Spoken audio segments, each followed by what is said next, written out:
What this really is the prelude to a hidden gem in reference to research of nutraceuticals for promoting longevity.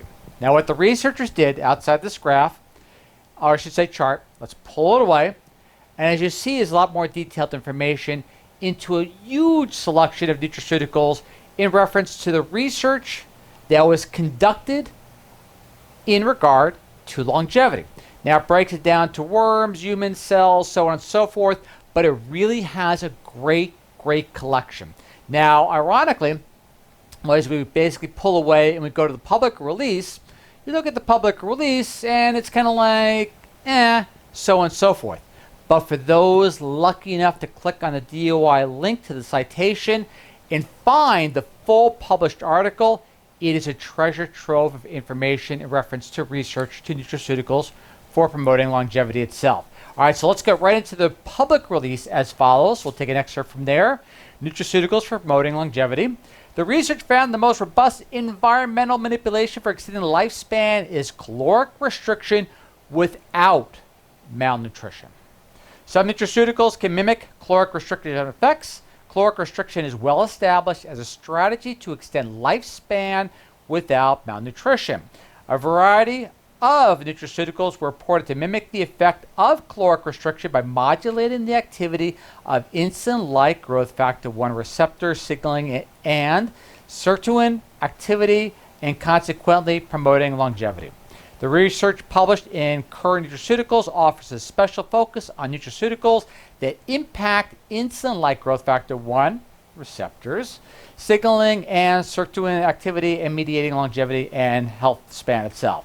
All right, now my objective here is really not to cover all of the research that was conducted. It is primarily just to bring attention to the studies itself so you can follow the link and basically look into it on your own and explore independently. So what we're going to do is real fast, I want to give you a little bit of taste of information in reference to that research itself. So as we look, many of these you may recognize. So you look at basically the item, the quercetin, the structure, the sources, the experimental models that were conducted on it, the outcome, and also at the same time too, the footnotes. Lots of footnotes in this particular published research itself. So as you go down the flavonoids, flavanols, flavones, and so on and so forth, you go to that one and look at all that they referenced in basically in regard to longevity. So we go to the next level. Many you may not recognize per se, but you can see the whole lineup, animal models, footnotes, so on and so forth. And let's keep on going and down to the last page in reference to that. And you can see basically some may recognize inositol, butyrate, and so on and so forth. So you get a real good perspective of how the research was conducted and basically how it was conducted in the models utilized, worms, animals, humans per se. Then also too, not just that itself. So as you go down to reference it a little further, you can go basically, boom, down the line. You can see right there as far as a little detailed, more detailed explanation. And again, as I'm throwing papers all over the place, you can see even more so. So that's just to give you an idea. Now we're to conclude because, again, now to narrate through all the research would be very redundant, especially since it's so much that is covered. It's better for you to go review it on your own. And my basically objective here is to encourage you to look further into the research and also help guide you to that research itself. So basically what I'm going to do is have the DOI citation set there. Now here's the catch. As you go to the abstract, you see the little button down there, the download. The download gets you to the PDF, which will reveal the basically treasure trove of information that you'll be seeking. And again, from there you can make your own judgment calls, but you could also see the types of studies to see exactly how well they were carried out, whether this is something that you want to basically investigate further, or basically wait till further studies are there to either confirm or deny the hypothesis itself.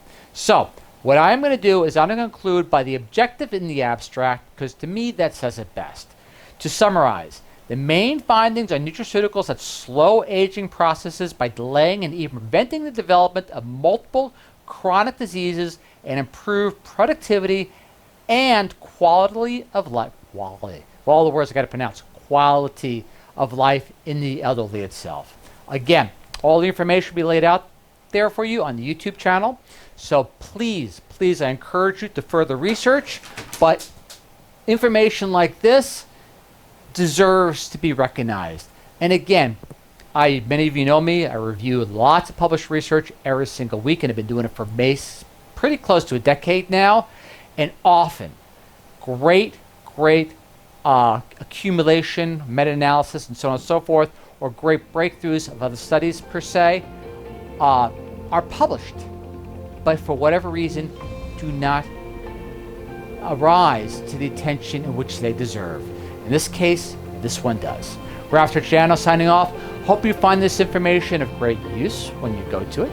And again, as always, thank you for listening. Gratitude, and I look forward to see you all once again in the next 7 days. Catch you next time.